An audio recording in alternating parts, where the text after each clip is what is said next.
Hi, it's Maisha, and it's the part 3 to rating 2021 mystery thriller releases. The first book we're going to talk about is Dream Girl. It's about this author who was in an accident, I think, and now he is bedridden and he is having these delusions, and we find out what's going on. There are these people in his life, like his ex wife and this housekeeper, who don't seem to be doing what's best for him, and he's trying to figure out the reason someone is trying to mess with him. This was okay. I mean, it was definitely not bad. However, it was kind of forgettable at the same time because I remember really enjoying it while I read it, but I don't remember much about it. I think it's a 3.25 because it doesn't warrant a 3 star because it was more fun. But it's also not a 3.5 where I'm like, yeah, it's a solid read, pick this up. So it's in the middle with 3.25.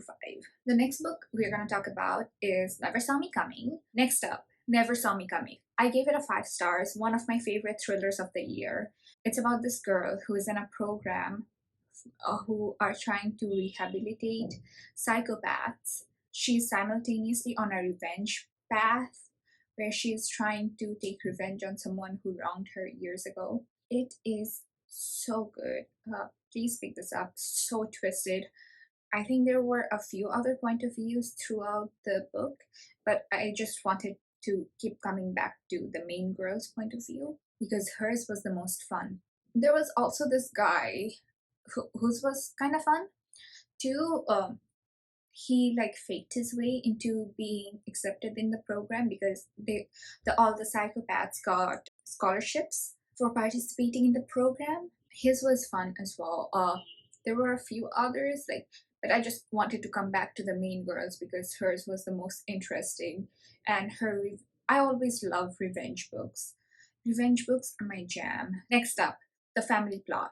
It's about this girl who goes back to her hometown after years because her dad died, and they were all like estranged,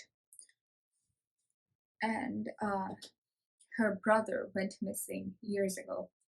So there was this so someone was digging up the grave for her father and they found her body. It's so intriguing, so fun, so fast paced. I was not expecting to love it as much as I did.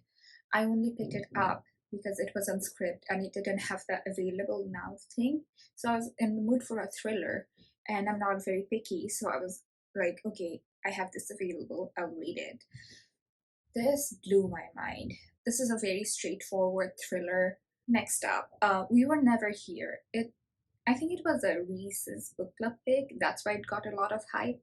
But after like people read it, I don't think I saw many people raving about it, and I get why. Because honestly, it was not that good. I would give it a 3 stars. Oh, The Family Plot. I gave it a 4 stars. I was kind of bored for most of the book, which a thriller shouldn't do, you know? Okay, so it's about this girl whose best friend committed murder for her, and now like she's in a very toxic friendship because of the crime her friend committed, and her friend is like holding it over her, but also she feels this immense amount of guilt for the thing her best friend did. It's not bad, okay, it is not bad, but it's also like not what I was expecting. Not my fave. 3 stars. Like, if you heard a lot of buzz about it, but then like after it came out, you didn't hear much about it. It's probably why, because I know it was like publicized really heavily, but honestly did not warrant the hype, in my opinion. Next up, Dark Roads. So it's a very slow thriller. I mean, I don't like. I know I complained about how the last book was pretty slow, and that's why I didn't like it. But this one I liked because it was slow. Like, I know I'm contradicting myself, but like some slow books work and some slow books don't. And this is in the former category. It's about this girl whose girlfriend was murdered by this town serial killer, and she was being abused by her uncle as well. So she like takes off, and she was going to run away with her.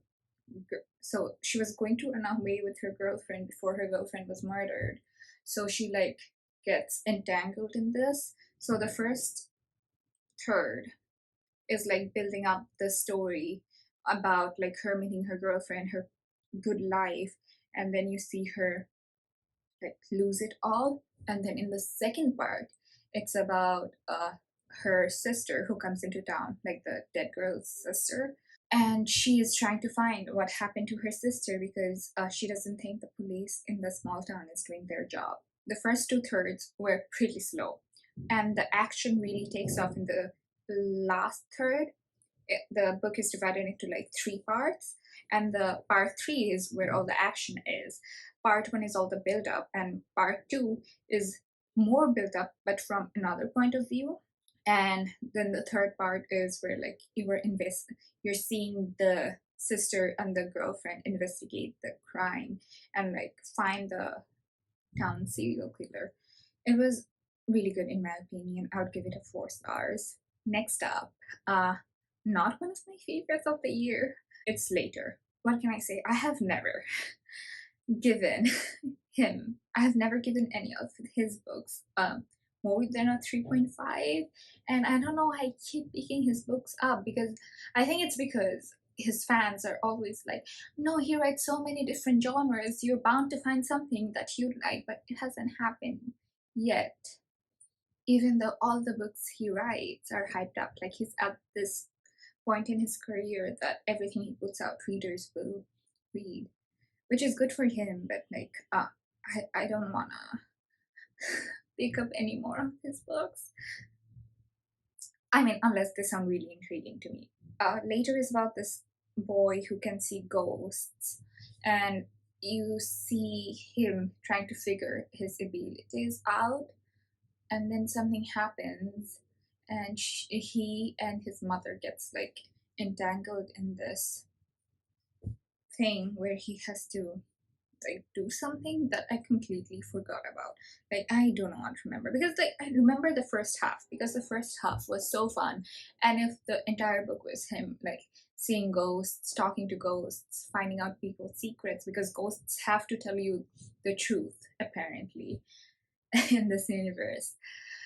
And if that was the entirety of the book, I would have given it a 4 stars, but it's not. It gets really convoluted at the ending, and the last plot twist was kind of icky for me. And he does this thing where like his last plot twist does not does not resonate with me. So yeah. Next up, Riley Thorne and the Corpse in the Closet. Okay, so this series reminded me a lot of the Finlay Donovan is Killing It. And if you like Finlay Donovan and you want something similar, pick up Riley Thorne. It's so fun, it's so funny, and it has like thrilling elements to it. It's not a cozy mystery, it has real thrilling elements, and I was laughing out loud. I can't tell you what the second book is about because the second book kind of like takes off where the first book ended. The first book, it's about Riley Thorne, and she can see the future, but not really that well. Like she's a psychic, but she's not very good at her job. So she sees the murder of her neighbor, and she like tries to warn people about it, but then like people like the police start suspecting her because she was the one who predicted the murder. So she starts investigating the murder with this private investigator Nick, and it's there's this like there's a romance between them, and there's also like these really funny things like her I guess like psychic guru is hilarious. He is not human, but he also doesn't know what he is. So everyone's like, "What are you?" And he's like, I don't know." It's so funny. And there are pet cows. That was hilarious. And there are grandmas. The grandmas cracked me up, and the neighbors were also hilarious. I highly recommend this series. I want to know when the third book's I want to know when the third book comes out because I am heavily anticipating it. Next up, The Retreat. It's about this writer who goes to a retreat. There is a snowstorm and people start dying. So it's kind of like one by one. However, this was done better in my opinion. It's very claustrophobic. And then there are things that's happening around her that does not make sense to her. And she like suspects everyone because there are only a few people in this cabin with her. It's a whodunit. It's quite fast paced. The ending wasn't my favorite, but we can overlook that because the journey was very fun. I think I'd give it a solid 3.5. The next book is Just One Look. It's about this woman who finds emails that from a guy to his wife, and she becomes obsessed with this guy, and then like she starts doing more research about him and learns more about him, and she falls in love with him, and she is trying to insert herself in his life. It was so fun. It was one of my favorite stalker books of the year. I would give it a 4.5. I would highly recommend this book if you like books with a stalker and books where the main character is the stalker and they don't know what they're doing is wrong. Next up, 56 Days. This one I found to be so fun. Like, I would give it a 4.5 stars. It's about this girl who meets this guy in a grocery store, and they quarantine together because the pandemic is shutting everything down. There is this dead body, but you don't know whose dead body that is. And you like go on this journey, which is told in both past and present. The past is from the both people in the relationship's point of view, and the present is from the detective's point of view. I generally don't enjoy books from detective perspectives, but this one was really good because I really like the detective character. I know a lot of people didn't enjoy the ending, but I was not in that camp. I actually enjoyed the ending. I would highly recommend this book. I also read The Nothing Man by this author, which I also highly recommend. The setup was really well done. I really enjoyed the whole pandemic setup where everything is shut down and you're not really able to talk to anyone, which gave it a really claustrophobic feeling. Although my one gripe with this book is the narrative cheats the author employed. So there were a few things that were a bit repetitive. Like you'd read from the girl's point of view, and then like a while later, like a long time later, you'd read it from the guy's. So that kind of like bothered me a tiny bit.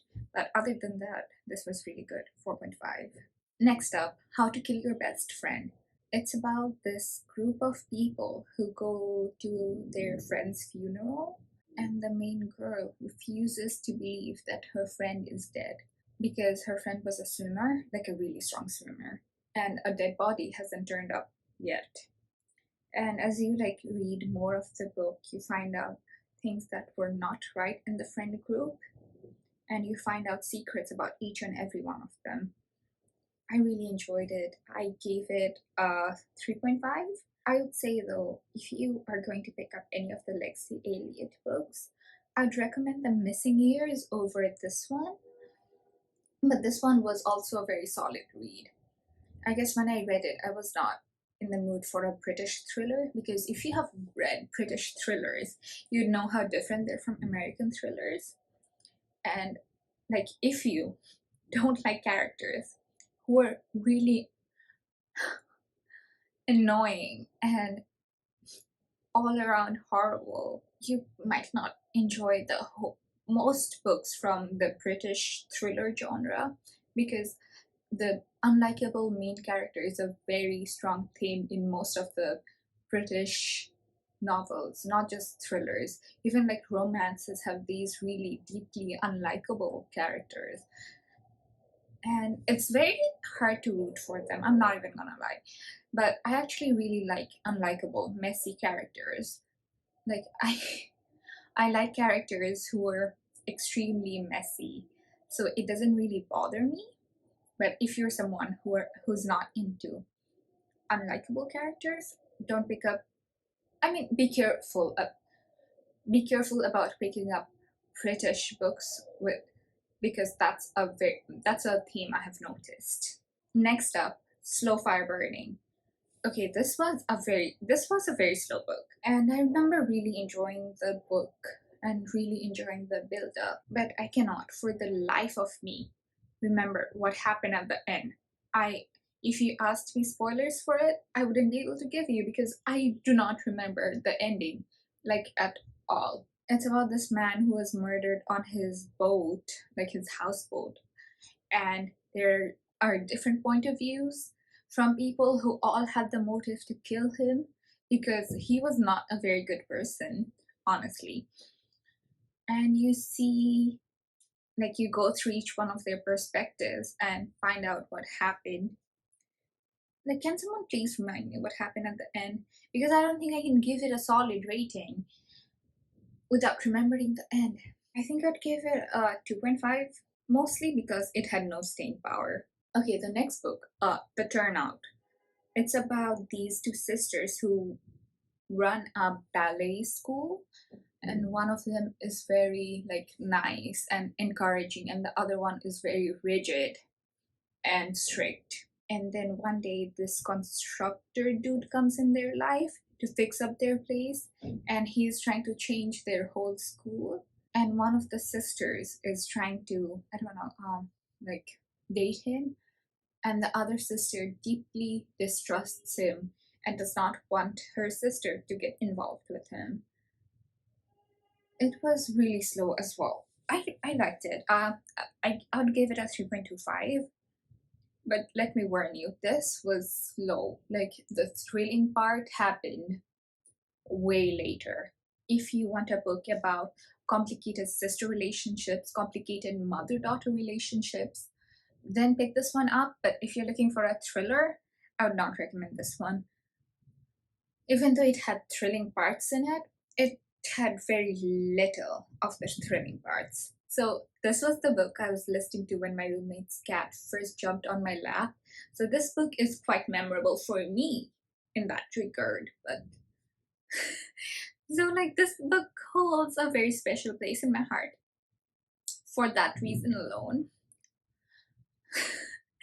I don't know if that makes sense. Like, were you ever reading a book or listening to a song while something important or something memorable happened, and now you associate that book or that song with that memory? Yeah, so that's what happened to me. So that's probably why I like this book a lot. Next up, Rock Paper Scissors. This one was so good. This I gave a 4.5. I tried reading Alice Feeney before, but I could never get into them like I DNF. Sometimes I lie at 10%. I didn't get much into it. I was really not into it. And then I like seeked out books with spoilers because I kind of wanted to know what the hype was about. And then after I watched the spoilers, I was like, okay, I don't think this is worth my time. So I didn't bother. But this one I actually quite enjoyed. It's about this couple who were going through a rough time in their marriage. So they decide to go to this abandoned church holiday. When they get there, they have the feeling that someone's watching them and things are moving even though they're not supposed to. And the husband has face blindness, and it's a real condition. I learned that in my psych class. Like, it was really fun when something you learn in class actually applies to real life. That almost never happens to me. I'm a bio major. Okay, anyway, and there are like diary entries from the wife, which like takes you through their entire relationship, which is also interesting. I would give it a 4.5. Really solid book. Pick this one up if you want something like twisted. And although this is one of those books that hit you over the head with all the twists, because like there are so many, like there would be at least one you wouldn't see coming. But after reading like how many 250 thrillers, I have come to really deeply distrust diary entries. Though that's all I'm gonna say. Okay, the last book in this video would be The Killing Tide. It's following this detective who is investigating this murder. Okay, this was really forgettable, honestly, so I can't really explain like really well what happened. She's investigating this murder of this burnt body that turned up on shore. And at first, they're like, this might have been an accident on a ship. But as the investigation goes on, you like start to realize there's much more sinister things going on. Again, if you ask me the ending, I would not be able to tell you because I don't remember at all. And I listened to it on a plane, so all my focus was on it while I was listening to the audiobook.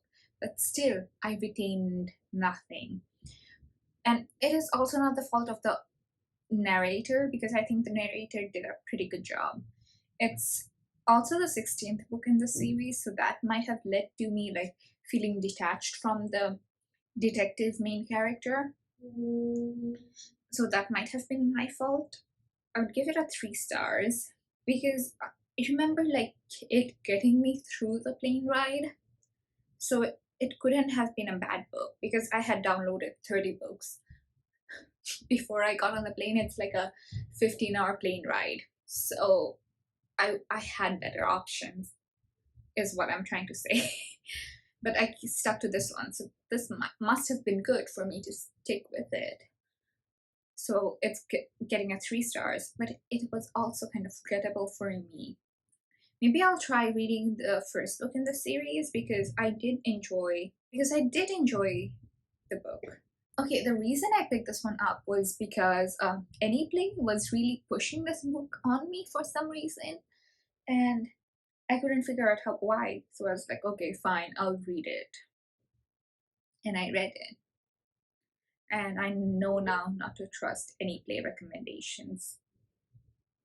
Yeah. So that's it for today. Thanks so much for watching. Please like and subscribe and turn the notification bell. I honestly don't know how to end the videos. Like, can someone like tell me what to do? Okay, bye. See you later in another video.